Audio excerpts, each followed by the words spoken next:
Welcome to Let Me Fix This. Enjoy the video.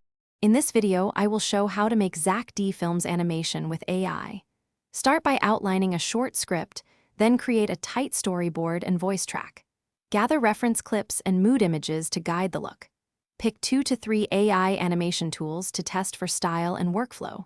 Export rough drafts early and iterate fast, focusing on timing and emotion over perfect frames.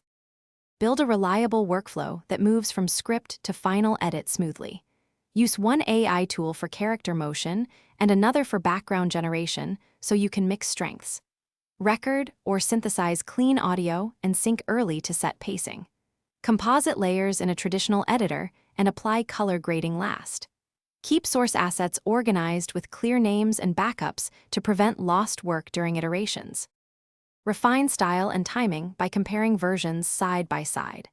Tweak poses and hold frames to emphasize key moments, and use easing to give movement natural weight.